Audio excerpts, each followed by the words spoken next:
નમસ્કાર. અહીં ઉપસ્થિત વડીલો, મહેમાનો અને મારા વહાલા ભાઈ બહેનોને ભાવિ સોરઠિયાના જય શ્રી કૃષ્ણ. સ્નેહ મિલન. સ્નેહ એટલે પ્રેમ અને મિલન એટલે મળવું. જેની સાથે આપણો ગાઢ સંબંધ હોય તેમને મળવું, કે પછી અજાણ્યા હોય છતાં પણ આપણા હોય તેમની સાથે પ્રેમ ગુથવાવવો. આજે એક નવો ઉત્સાહ છે, કારણ કે ગામના સૌ એક સાથે ભેગા થયા છીએ. આ સ્નેહ મિલનનો જેમને વિચાર આવ્યો તેવા પ્રમુખશ્રી અને કમિટી સભ્યોને પહેલા તો છૂટક નહીં પરંતુ જથ્થાબંધ તાળીઓથી વધાવો. આજે અહીંથી મંચ પરથી હું જે પ્રસ્તુત કરવાની છું તે મારા વિચારો છે. કંઈક સમાજની અંદર રહીને શીખી છું. મમ્મીના વિચારો છે, પપ્પાના વિચારો છે. સારી સારી નહીં પરંતુ સાચી અને સચોટ વાતો કરવી છે, જે તમારા દિલને સ્પર્શી જાય એવી વાતો મારે આપ સમક્ષ રજૂ કરવી છે. પરંતુ શરૂઆત આવા મૂંઝાયેલા ચહેરાથી નહીં, આવા ઉદાસ ચહેરાથી નહીં, એક સ્મિતથી, એક મુસ્કાનથી કરવી છે. કે ઉદાસી और निराशा जिस चेहरे का श्रृंगार करती है, उदासी और निराशा जिस चेहरे का श्रृंगार करती है, मक्खी भी उस चेहरे पर बैठने से इनकार कर देती है. અહીં સ્નેહ મિલનમાં આવેલા બધા જ વ્યક્તિઓએ મારી સાથે એક એક્ટિવિટી કરવાની છે. કરશો ને? તમારી આજુબાજુ બેઠેલા, જમણી બાજુ કે ડાબી બાજુ બેઠેલા વ્યક્તિ સાથે તમારે હાથ મિલાવવાનો છે અને પૂછવાનું છે કેમ છો. બધા એ જ હાથ મિલાવવાના છે. ચાલો મિલાવો હાથ.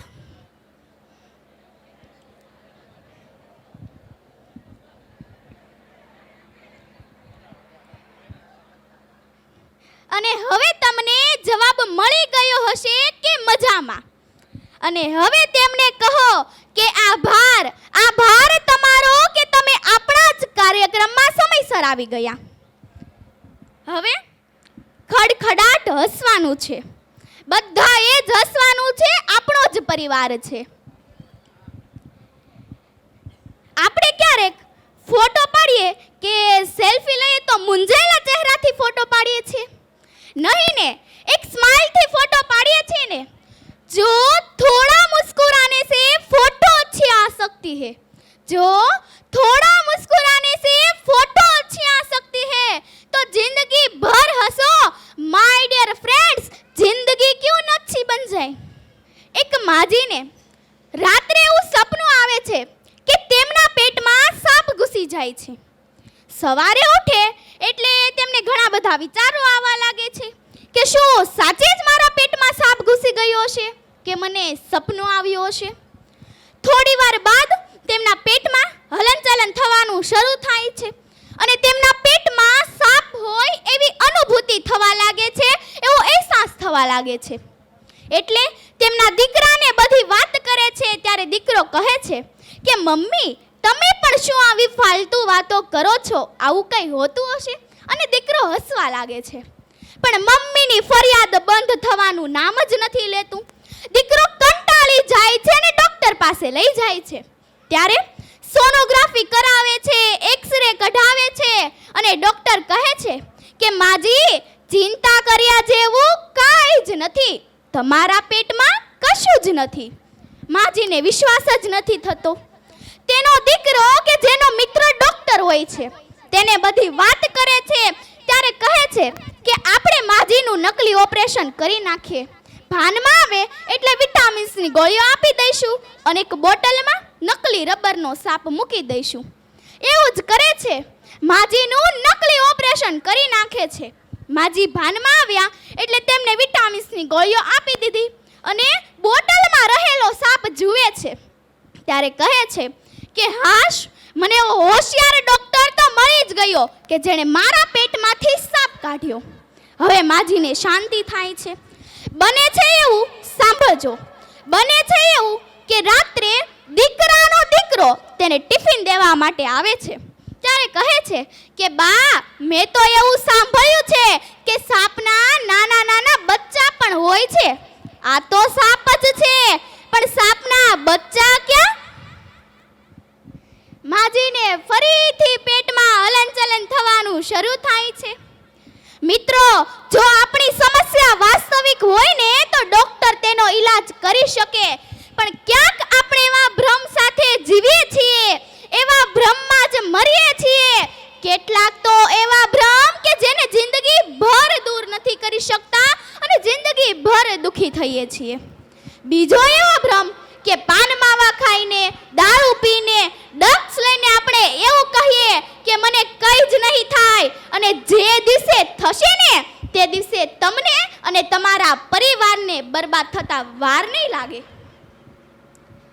તમે એક વાત મને જરૂરથી કહેજો કે બસમાં કે ટ્રેનમાં મુસાફરી કરીએ, લાંબી મુસાફરી હોય, તમારી બાજુમાં કોઈ અજાણ્યો વ્યક્તિ બેસે, તમે તેની સાથે 1 થી 2 કલાક વાતચીત ન કરો, પણ ધીમે ધીમે તમે તેની સાથે વાતચીત કરવાનું શરૂ કરો છો. મુસાફરી દરમિયાન જીવનની બધી જ અંગતની વાતો આપણે તેમને શેર કરીએ છીએ, પણ સાચું કહેજો મિત્રો કે મુસાફરી બાદ તમે છૂટા પડો છો એ વ્યક્તિનો તમારા પર ક્યારેય ફોન આવે છે ખરો? કદાચ નહીં. જેની સાથે આપણો લોહીનો સંબંધ છે, જે મોકળાશ પરિવારની વચ્ચે રહીને છે, તે આપણે બહાર શોધવા માટે નીકળીએ છીએ. વડીલો ઉપસ્થિત છે. વડીલો વિશે વ્યાખ્યા આપવી હોય તો અવનવા ફૂલોમાંથી અનુભવનો રસ સૂચી, એક જાળીદાર મધપોડો રચી, એમાંથી સંસ્કાર રૂપી તાર આપણામાં રેડી, આપણને એક શ્રેષ્ઠ માણસ બનાવનાર એટલે વડીલ. આ સંસ્કાર રૂપી માળામાં બાળકનું ઘડતર થાય. બાળકમાં દયા, દાતારી, કરુણા ભાવ જોવા મળે. ભાગ્યશાળી એ લોકો છે કે જે પોતાના પરિવાર સાથે સ્નેહ સેતુથી જોડાયેલા છે. આચાર સુજનતા શીખવે માતા, પિતા શીખવે વ્યવહારને શિસ્ત. આચાર સુજનતા શીખવે માતા, પિતા શીખવે વ્યવહારને શિસ્ત. માતા લે આગને, પિતા લે ઉંબર બાર, દાદાજીની આંગળીને દાદી માનો ખોળો, અફાટ દુનિયા દેખાડે દેશનો એ દ્વાર. આ પંક્તિ છે ને ઘણું બધું શીખવી જાય છે, પણ આવનારા સમયમાં એવું નથી લાગતું કે આવનારી પેઢીને કુટુંબ કે મોસાળના સંબંધનો લાભ નહીં મળે? અરે, મામેરું વધાવવું હશે ને તો ઓનલાઈન મામાને બોલાવવા પડશે અને માસી તો ભાગ્યે જ જોવા મળશે. કાકા અને ફૂઈનો સંબંધ સાવ લુપ્ત જ થઈ ગયો હશે. જ્યાં 24 કલાક સાથે મળીને જીવતા હોય, જ્યાં જીવનની બધી જ અંગતની ખુશી મળતી હોય, જ્યાં હસતા રમતા રહી છાના રાખતા હોય ને, એ જ ઘર, એ જ પરિવાર. કદાચ એટલે જ આપણા ભારત દેશમાં પરિવારનું મહત્વ, પદ, પ્રતિષ્ઠા પૈસાથી પણ સવિશેષ છે. જો પરિવારનું જીવંત ઉદાહરણ ગણાવવું હોય તો પિતાના એક વચનથી શ્રી રામ ભગવાને 14 વર્ષનો વનવાસ સ્વીકાર્યો.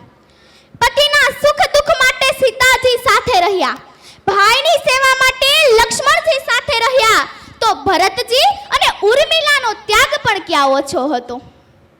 જ્યાં જતો કરવાની ભાવના હોય ત્યાં હંમેશા રામાયણનું જ નિર્માણ થાય. જ્યાં જતો કરવાની ભાવના હોય ત્યાં હંમેશા રામાયણનું જ નિર્માણ થાય, અને જ્યાં મારું મારું પડાવી લેવાની ભાવના હોય ને મિત્રો, ત્યાં હંમેશા મહાભારતનું જ નિર્માણ થાય. મિત્રો, એકલા દુખી થઈ શકાય પણ સુખી ક્યારે એકલા થઈ શકાતું નથી. સુખ સમસ્તમાં છુપાયેલું છે. આપણે પોતાના કામમાં એટલા વ્યસ્ત રહીએ, પોતાના પરિવાર સાથે એટલા મસ્ત રહીએ કે દુખી થવાનો સમય જ ન મળે. રાત્રે સુવો તો સંતોષથી, રાત્રે સુવો તો સંતોષથી, અને સવારે જાગો ને તો સંકલ્પથી. જિંદગી કેટલી છે કોને ખબર? કયું પંખી ક્યારે ઉડી જવાનું કોને ખબર? જીવી લો થોડા પણ પ્રેમથી પરિવાર સાથે, જીવી લો થોડા પણ પ્રેમથી પરિવાર સાથે. આ શ્વાસ ક્યારે દગો દઈ દે કોને ખબર? અહીંયા ઘણા લોકોને એવું થતું હશે કે આટલી નાની ઉંમરમાં પણ મિત્રો, ખેલાડીઓ રમત રમતા હોય ને એના કરતા પર જુનારાને વધુ જ્ઞાન હોય છે. હું તો એ ઉત્પન્નમાં ખીલતું ફૂલ છું જ્યાં દાદા દાદીનો હેત, પપ્પાનો પ્રેમ, ભાઈનો મીઠો ઝઘડો, ભાઈ કાકાનો સ્મિત અને માતાની મમતા બોલે છે. આ સંસ્કાર રૂપી માળામાં ઘડાતી સમજણ રૂપી શબ્દો મને શીખવે છે. પાણીની એક બોટલ લઈએ, કેટલા રૂપિયાની મળે? બધાએ જ મારી સાથે બોલવાનું છે. પાણીની એક બોટલ લઈએ, કેટલા રૂપિયાની મળે?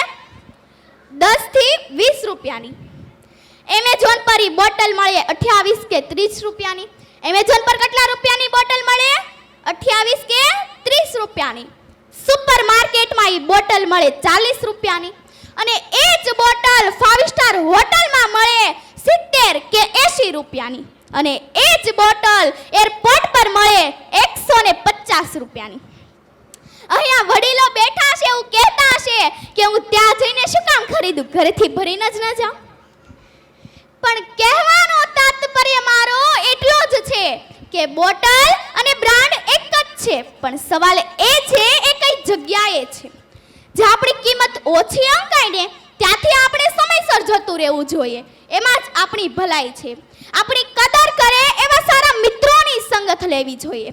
વિદ્યાર્થીઓ ઉપસ્થિત છે ત્યારે મારે કહેવું છે કે સપને વો નહીં જો હमें नींद में आते हैं. सपने वो नहीं जो हमें नींद में आते हैं. सपने वो है जो हमें पूरी रात जगाते हैं. सपने वो है जो हमें पूरी रात जगाते हैं. ડોક્ટર અબ્દુલ કલામ એવું કહે છે કે જીવનમાં સફળ થવા માટે 3 બાબતો યાદ રાખવી જોઈએ. પહેલું, પોતાનું લક્ષ્ય. બીજું, મહેનત કોઈ દિવસ વ્યર્થ જતી નથી અને અસંભવ કોઈ વસ્તુ નથી. મહેનત કરતા રહીએ, ક્યાં તો જીત મળશે, ક્યાં તો જીતવાની રીત મળશે. વૃક્ષ નીચે બેઠેલા ન્યૂટનને ઝાડ પરથી સફરજન પડે અને ગુરુત્વાકર્ષણ બળનો નિયમ શોધે. પેટ્રોલ પંપ પર કામ કરતા ધીરુભાઈ અંબાણીને વિચાર આવે અને પોતાની કાબેલિયતથી થોડા જ વર્ષોમાં રિલાયન્સ ઇન્ડસ્ટ્રી ઊભી કરે. વોલીબોલ પ્લેયર અરુણિમા સ્નેહા કે જેને ચાલુ ટ્રેનમાંથી ધક્કો મારવામાં આવે, જમણો પગ કપાય અને માઉન્ટ એવરેસ્ટને સર કરનાર વિશ્વની પ્રથમ વિકલાંગ મહિલા બને. 999 વખત નિષ્ફળ નિવાડ્યા બાદ એ બલ્બ શોધ્યું Thomas Alva Edison. Ratan Tata, Birla, આપણા યશસ્વી વડાપ્રધાન મોદી સાહેબ, આવા અનેક સુધારકોએ પોતાના સાહસિકતાના બીજ રોપ્યા છે. વિશ્વ ફલક પર એમની નોંધ લેવાય છે, પણ એમની પાછળ એમના સફળતાઓના સંઘર્ષની કહાનીઓ છુપી છે. અને આજે હું પણ જે કંઈ છું તે મારા મમ્મીની મહેનત અને પપ્પાને સાથને જ કારણે છું. અને ત્યારે જ આ મંચ પર રહીને હું મારું વક્તવ્ય રજૂ કરી શકું છું. લાખો આતે લાખો જાતે દુનિયા મેં નિશાની હે. लाखों आते लाखों जाते दुनिया में दिखाया उसकी अमर कहानी है. जिसने कुछ करके दिखाया उसकी अमर कहानी है. બાળકને યોગ્ય દિશા અને યોગ્ય વાતાવરણ પૂરું પાડવામાં આવે તો બાળક ખીલ્યા વિના રહે જ નહીં. પણ એ પહેલા બાળકને સમય આપવો પડે. સોરી ટુ સે, પણ આજની માતાઓને બાળકો પાસે બેસીને વાતો કરવાનો, વાતો શેર કરવાનો સમય છે કે પછી બાળકોને પણ પોતાના મમ્મી પપ્પા સાથે બેસીને સમય માંગવાનો? શું આજની માતા જીજાબાઈ બની શકે કે જેણે ગર્ભમાં જ પોતાના બાળકને શૌર્યતા અને વીરતાના ગુણો ગાયા હોય? બાળકો માટે, પતિદેવ માટે 10 મિનિટ જમવાનું મોડું બનાવીએ તો ચાલશે, પણ મોબાઈલ અને ટીવી તો ફિક્સ જ. अनुपमा, नागिन के ए रिश्ता क्या कहलाता है, कुछ कुछ होता है આ સિરિયલ જોવામાં અટવાતી, ફેસબુક માં ફસાતી, ઇન્સ્ટાગ્રામ ની રીલ્સ જોઈને અથડાતી અને યુટ્યુબ ના શોર્ટ્સ જોઈને અરખાતી. સમય ખૂબ મહત્વનો છે. જો સમય ચૂકી ગયા તો બધું જ ચૂકી ગયા. Time is very important more than money. એક શાળામાં એક શિક્ષક બધા જ વિદ્યાર્થીને નિબંધ લખવાનું કહે છે. નિબંધનો વિષય હોય છે માં. બધા જ વિદ્યાર્થી ખૂબ સરસ નિબંધ લખે છે, એવું લખે છે કે જેનો હાર્દ મારે તમને કહેવો છે કે હે ઈશ્વર, તું મને આવતો જન્મ મનુષ્યનો આપવાનો હોય ને તો તું મને નહીં આપતો. મારે મોબાઈલ બનવું છે. મારી મમ્મી મને જેટલો પાસે રાખે છે ને એના કરતાં વધુ એના મોબાઈલને પાસે રાખે છે. અને જો તું મને આવતો જન્મ મનુષ્યનો જ આપવાનો હોય ને તો તું મને ઓફલાઈન મમ્મી આપજે કે જે મારી સાથે રમે, મારા અને પપ્પા માટે ગરમા ગરમ નાસ્તો બનાવે. આવી મારે ઓફલાઈન મમ્મી જોઈએ છે.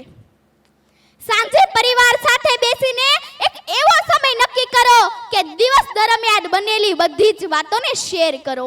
વાર્તા વાંચો, મોટિવેશન વિડિયો જુઓ. આ સમયનો સદઉપયોગ છે.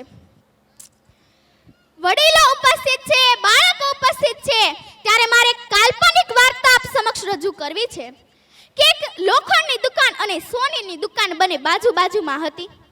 એક દિવસ લોખંડનો ટુકડો ઉછળીને સોનાની ભઠ્ઠીમાં પડ્યો. સોનાના ટુકડાને લોખંડના ટુકડાને પ્રશ્ન પૂછવાનું મન થયું અને પ્રશ્ન પૂછે કે લોખંડભાઈ, ભઠ્ઠીમાં નાખી લુહાર તમને ટીપે છે અને ભઠ્ઠીમાં નાખી સોની મને ટીપે છે. જો તમને વેદના થાય છે તો મને કાંઈ ઓછી વેદના નથી થતી, પણ હું કોઈ પણ જાતનો અવાજ કર્યા વિના ચૂપચાપ તેનો માર ખાઈ લઉં છું. પણ તમે તો માર ખાતા ખાતા કેટલોય અવાજ કરો છો, આવું કેમ? ત્યારે લોખંડની આંખમાંથી આંસુ આવી જાય છે ને કહે છે કે તમને હથોડીનો માર પડે છે એ વાત સાચી. તમને હથોડીનો માર પડે છે એ વાત સાચી, પણ તમને મારનારો તમારો જાત ભાઈ નથી.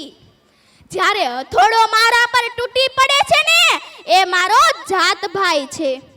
બહાર વાળા મારી જાય ને તો વેદના હજી સહન થઈ જાય, પણ મારનારો ઘરનો જ હોય ને એનો ખ્યાલ આવી જાય ને તો વેદના અસહ્ય બની જતી હોય છે. આપણે પણ આપણા મમ્મી પપ્પાને કહી દઈએ કે મમ્મી તને શું ખબર પડે, પપ્પા આ તમારી સમજ બહારનું છે. આપણે તેની અગવડના કરીએ અને ઉપેક્ષા કરીએ છીએ ત્યારે એમના મનમાં કેટલી અગંજાળ પેદા થતી હશે. પોતાના સપનાઓને એક ખૂણામાં ધરબી આપણા સપનાઓને પૂરા કરવા જે દિવસ રાત મહેનત કરે છે એ મા બાપના ઘસાઈ ગયેલા ચપ્પલના તળિયા અને પપ્પાનો ઘસાઈ ગયેલો કોલર જોશો ને તો તમને ખબર પડી જશે કે આપણી પાછળ આપણા માટે તેમનું કેટલું સમર્પણ છે. બસ અંતમાં તો હું એટલું જ કહીશ કે કાંટા વગર ગુલામ ના હોય, દુઃખ વગર સુખ ના હોય. ભગવાન સારા માણસની પરીક્ષા વધારે કરે છે પણ સાથ ક્યારે નથી છોડતા. અસ્તુ. જય હિન્દ, જય ભારત. દિવસે વિકસે રાતે વિકસે, વાત તો વાતે વિકસે. દ્રોણ કરો અર્જુનની ચિંતા, આવા એકલવ્ય તો જાતે વિકસે. જોરદાર તાળીઓથી વધાવીએ બેનને. વિશાલભાઈને વિનંતી કરીશ, વિશાલભાઈ ચોવટિયાને વિનંતી કરીશ કે બેનને પ્રોત્સાહિત કરે. આવો મોંઘા રતનનું કરીએ જતન, સમાજ રહે ઉજળો ને આબાદ રહે વતન. જોરદાર તાળીઓથી વધાવીએ આ સન્માનને.